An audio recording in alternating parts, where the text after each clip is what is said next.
I fell in love with my psychiatrist, and he knew, and he kept me until I had the strength to leave after 4 years. Here it is, part 1. So I decided to go back on ADHD meds after many years of being off of them. I was on them in my early 20s to help me get through college, and then I went off of them because they just weren't, like, the side effects were too much over the benefits. But then in my late 20s, I read this book, Taking Charge of Adult ADHD, and it absolutely changed my life. For my fellow ADHDers, there's so many good things in here. And the biggest thing that I took away was that it's very important for ADHDers to be on meds. So I decided to make an appointment with a psychiatrist. I just Googled psychiatry in the city that I lived in, and I went with the first one that came up, and I got an appointment within a month. And then I booked a 90-minute intake, and I show up to the intake, and this man is my age, and I can't help but notice that he's pretty attractive, this psychiatrist.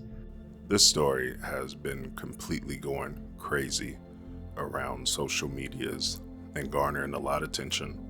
And so we're going to break it down. This is going to be a long series. Everything will be linked in the comment section as we go along. And this is a roller coaster with many ups and downs. So buckle up. I fell in love with my psychiatrist, and he kept me anyway, part 2. So in this intake, I kind of clocked that he was attractive in my age, but when I tell you that I've had a lot of couch time in my life, a lot of therapy, I just went right into it. I trusted him enough, of course, why wouldn't I, to tell him about my childhood trauma, my daddy issues, if you will, what I had went through, all of the relationship trauma that I had.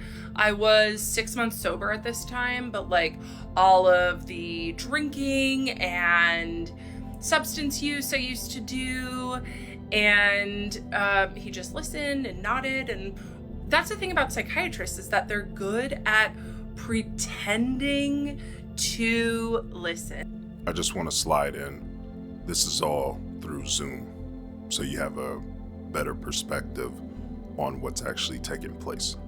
The meetings, everything, it's all through Zoom. They can appear connected, but that doesn't mean that they're always connected.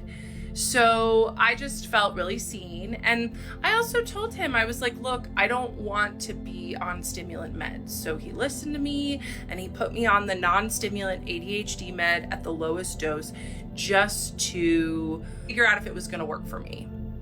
I was in love with my psychiatrist, and he kept me anyway, part 3. So I hadn't ever seen a psychiatrist before.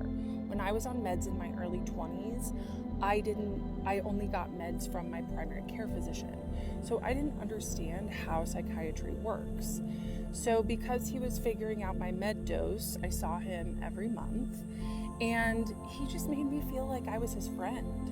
He was really, really funny and cracked jokes, and told me he was impressed with my running that I would do. And yeah, so of course I loved the attention that I got from him.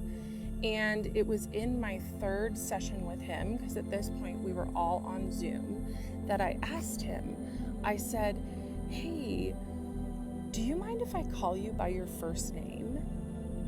And he's Pakistani, so I said his first name wrong. And he said, well, it's pronounced this, but yes, of course you can. And he seemed so smug and happy with himself. And I know that is because that was his first sign that him pretending like we're friends was working. Now, she has been seeing the psychiatrist once a month. So I also just want to put that out there, why she's developing feelings for him. So that's a lot of time to develop a narrative in your mind. But let's continue. And to be fair to me, I had only ever been to therapy before. I didn't realize that, it's important to call your doctor last name. I mean, I did know that. I did it with all my other doctors, but it just showed that the boundaries were blurring, and he liked that. So from then on, from my third session on, I started calling him his first name.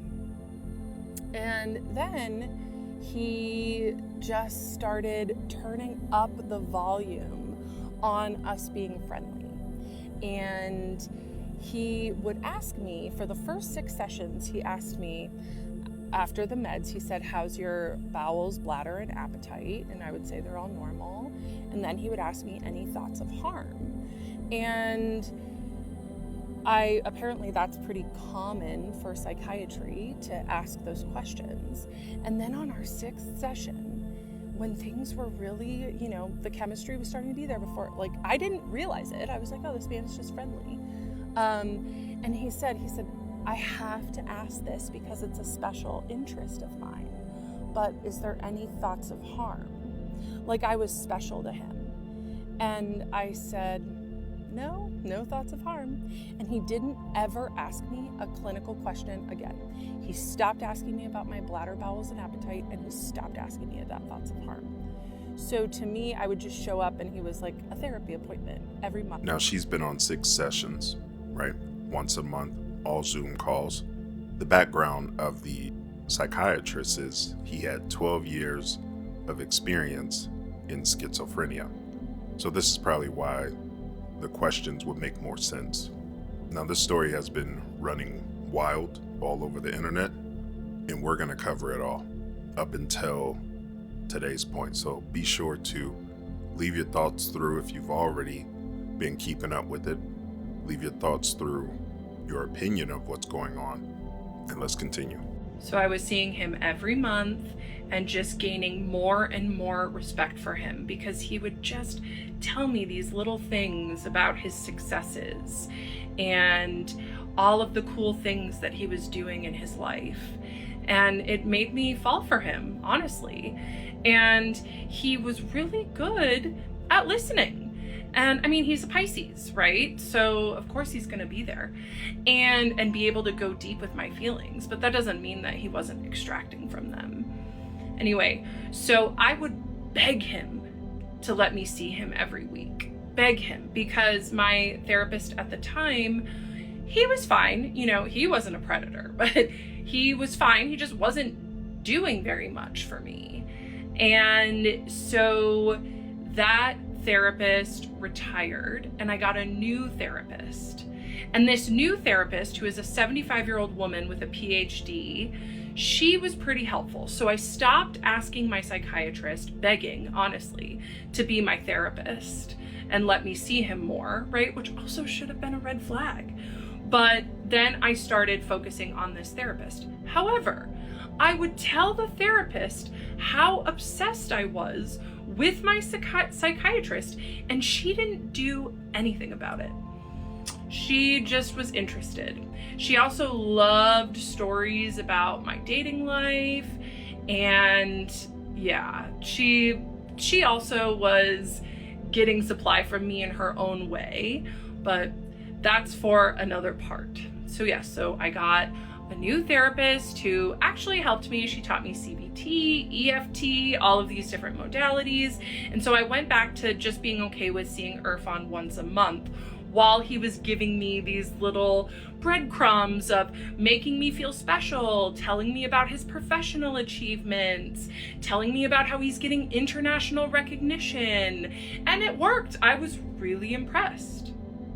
Being cordial with people and trying to find a connection so then you can get to a point of how to fix the root of the issue can go very south, because others can take it as you being nice to them in a way of you are trying to gain some type of relationship outside of professionalism.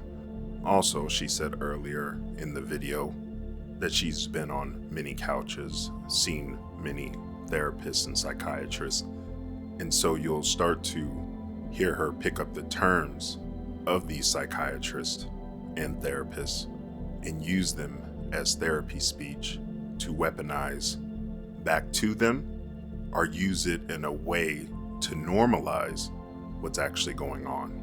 I got a new therapist. I stopped begging my psychiatrist to see me weekly. And that is when the intermittent reinforcement started. Some sessions he'd be warm and kind and wonderful and let me in on little parts of his life and like be vulnerable with me or pretend. Other sessions, he would be cold and clinical and detached. And you know what that did? It made me work harder in our next sessions. It did.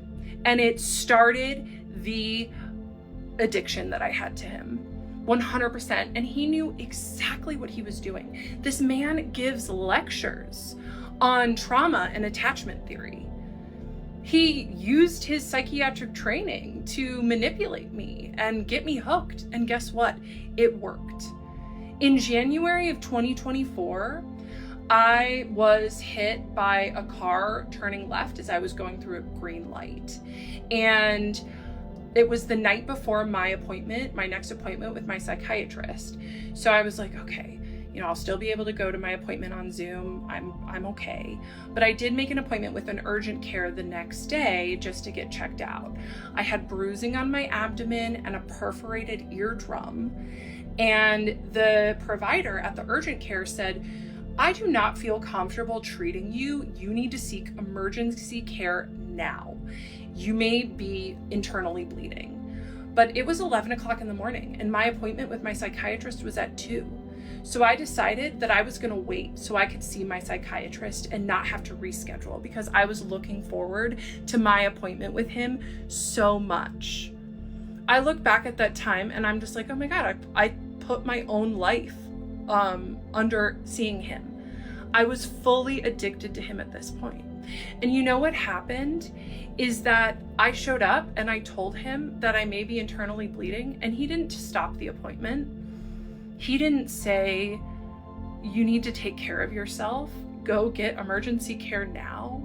She's right now looking for a connection of sympathy, empathy to justify the obsession. I need you to care for me as I care for you. So using the situation for gratification or understanding of, oh, see, the feelings are mutual, but he never gave it to her. He let me continue and just tell him about how much I loved him and how grateful I was for him. Because that was really what most of our appointments were, is me just like pouring myself out because he was so good at the intermittent reinforcement. Yeah, I got some warmth from him that appointment. So that was January 2023. And I also told my therapist about this. She said nothing. After I risked my life to see him, that's when he really started turning up the intimacy in our appointments. However, he was really smart and knew the professional lines like the back of his hand. So he would comment on my appearance, but not compliment my appearance. So I would come on screen and he would say, oh, you curled your hair. Or I would come on screen and he would say, oh, you're wearing glasses. And of course I felt seen and excited that he was noticing these things about me. I didn't realize at this time that he had feelings for me too. I thought I was holding them all by myself. So I was so excited when he noticed my glasses that I ran and showed him my other pair. And he said, I prefer turtle shell glasses. So even though I usually wear contacts, I'm wearing these turtle shell glasses in these videos because just in case he sees them ever, he'll see me in his favorite glasses. He did tell me he likes the turtle shell. Anyway, it was just inappropriate things like that, little teeny things that he let me in. And all this time, my best friend is an emergency medicine physician. And she told me, she said, Kendra, one of these days, your psychiatrist, she would use his name, is going to say, I can't be your doctor anymore. I want to be with you. I want to be with you so bad. I can't be your doctor. I'll see you in 2 years. So my best friend, who's a doctor, she picks up on stuff like that. So even she knew that our relationship was crossing boundaries and getting weird, but that became my dream, was for my psychiatrist, I almost use his name, to do that. And I told him about Brianna saying that, my best friend, who's the emergency medical doc. I told him that she would tell me that, and he just would be silent. He didn't disagree, but he didn't agree, and that was weaponized neutrality was his favorite game to play, right? He didn't disagree with Brianna telling me that my psychiatrist had feelings for me, but he also didn't say that's inappropriate, let's change the subject. It was also around this time that I asked my psychiatrist if he had diagnosed me with anything other than ADHD when I had my initial diagnosis. And he said, yeah, I did. I said, oh, what did you diagnose me with? And he said, well, you had a lot of traumatic things happen to you in childhood because of your dad. And so I diagnosed you with other trauma and stressor related disorder. And that was the first little ping that I got of like, that was weird. Why would he keep that from me? I asked why wouldn't he tell me that? That seems important. He didn't tell me because he was using that information to manipulate me. He knew I had trauma and stressor disorder, and instead of helping me heal from it and telling me about it, he used it against me. January 2023, at this point I was full-blown obsessed with my psychiatrist, and my therapist wasn't helping me, my psychiatrist wasn't helping me, he was feeding it. And then I got a boyfriend, and at first my psychiatrist wasn't really that keen, but then my psychiatrist realized that my boyfriend was a lot like my psychiatrist. And then I started talking to my psychiatrist about my sex life, about tracking my cycle, using the fertility awareness method. And my psychiatrist loved it. He didn't never say, this isn't inappropriate to your care, let's pivot. Oh, he just let me talk and talk and talk about my sex life.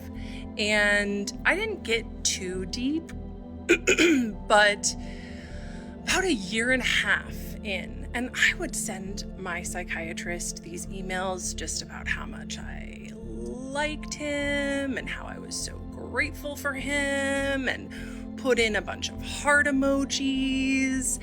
And this is really when he should have transferred my care, but he waited. He liked what I gave him too much. And so even though my boyfriend did not meet my needs, my psychiatrist and my therapist both were like, you have to stay with him. There's nothing wrong with him not meeting your needs. I'm like, okay.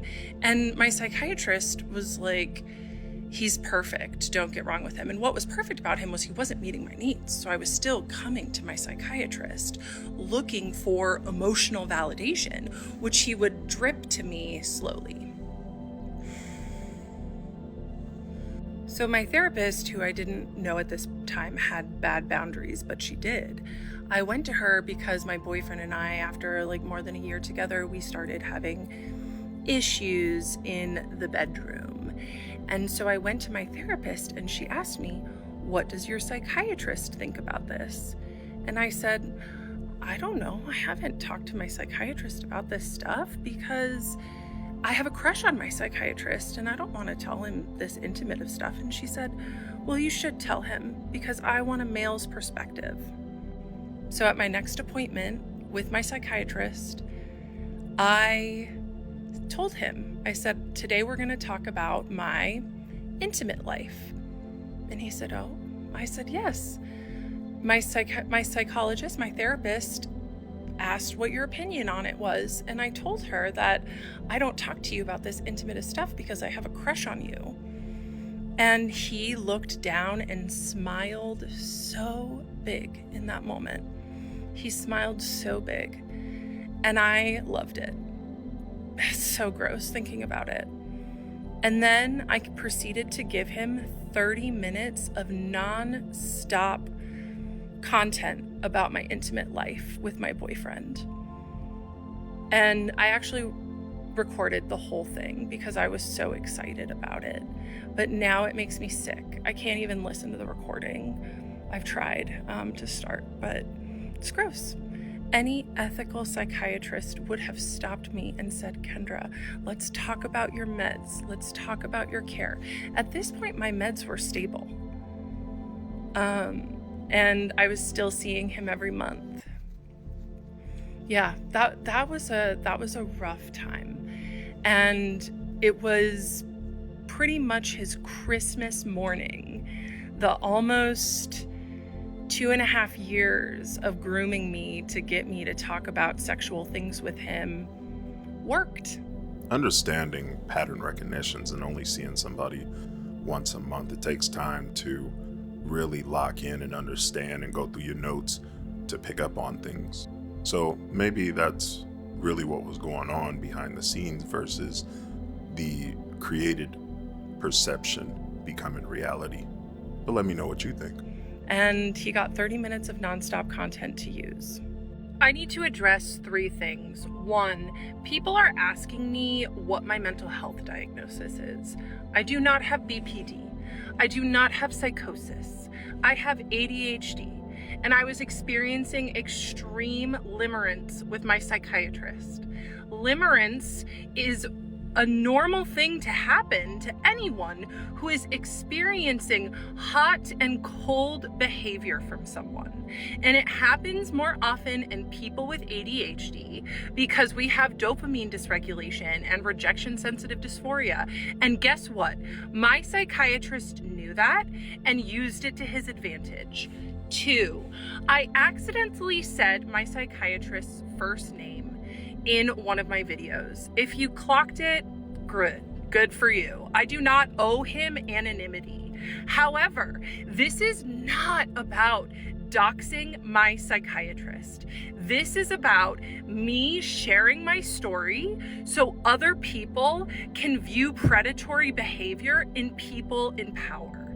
Okay? If anyone doxes my psychiatrist with his last name or city that he works in or clinic that he works in, your comment will be immediately deleted and you will be blocked. This is about protecting other victims, not doxing my psychiatrist.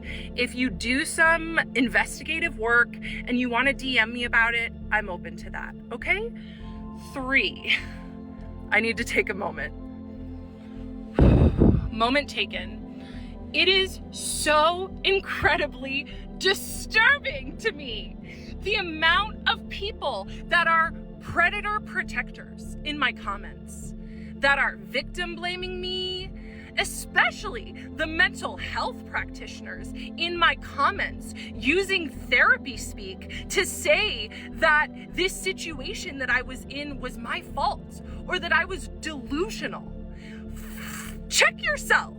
You're giving me more ammunition to share my story because it just goes to show how absolutely messed up the mental health industry is and how protected people who do this kind of sick psychological manipulation are. So I will continue with my story tomorrow. I will see you all then. Now, I agree with this situation. There are some messed up things going on in the mental health, but this situation ain't it. It's just in my honest opinion. Because from her words herself from the very beginning, she said, I found him attractive. I basically went after him. And the little bit of reaction that I got, I fell for. A lot of this is almost self-induced.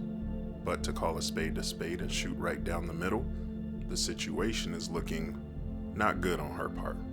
But again, earlier in the video, her saying that he withheld information from her about her other diagnosis, that she's still going off ADHD.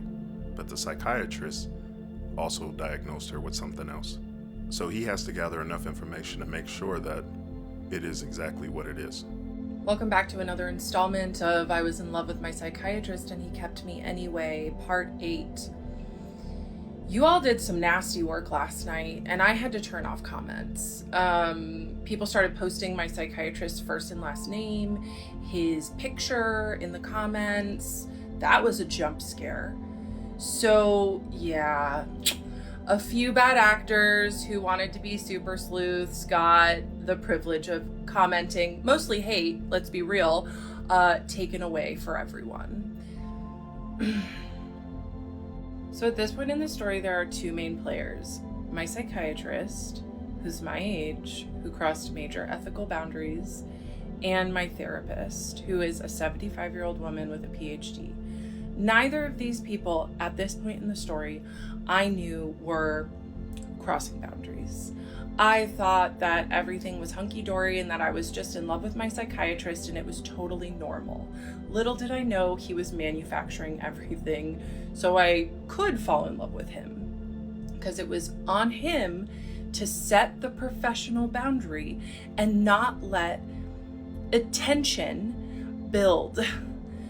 So days after my psychiatrist's Christmas morning appointment from a few videos back, where he got a crush confession from me, and then 30 minutes of non-stop intimate content that he did not stop me, my boyfriend and I broke up days later. So then I started dating this other guy. And this other guy, this new guy, was a therapist. And I was like, oh, great. Someone who will be able to emotionally meet my needs. Yeah, not gonna date another therapist again. So this therapist and I, we went for coffee. It was nice. Our second date was a hike. And on this hike, this therapist starts telling me about how he has a crush on one of his clients. And I thought to myself, okay, this is strange, but go ahead. Like, we're on a date, dude. Why are you telling me about a crush on one of your clients? But go off, King. So then he was saying, yeah, she's so attractive and I think she likes me too. I go and visit her at work and her coworkers say, oh, so-and-so talks about you all the time. And I was like, okay, where does she work? And he said, well, I shouldn't tell you that because I really shouldn't be visiting her anyway. I was like, okay, no problem. So then he continues and he said, yeah, she wears these red lacy panties and short skirts.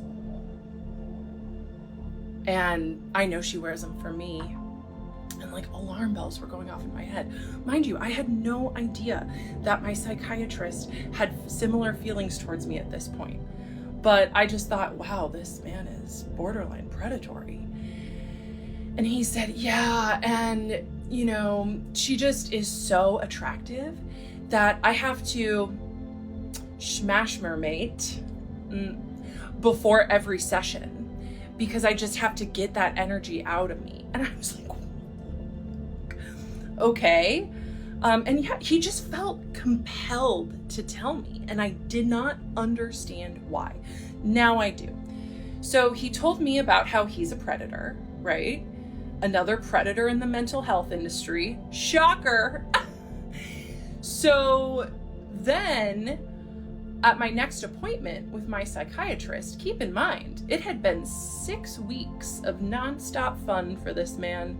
He got to use my crush confession and 30 minutes of content, for whatever he wanted to use it for, right? And if my psychiatrist was good at anything, it was being professional and acting professional and technically not crossing any lines. And he thought that he was so good at it, because he was good at it. But that doesn't mean he wasn't doing it. And so I told him, I said, yeah, Bo and I broke up. He had known about this other guy, my psychiatrist. I had mentioned him. And I told him that this new guy and I went on a date and we went on a hike. And I literally had no idea at this point, I'll say it again, that my psychiatrist was predatory towards me. I almost said his first name again. I'm going to do my best to not. So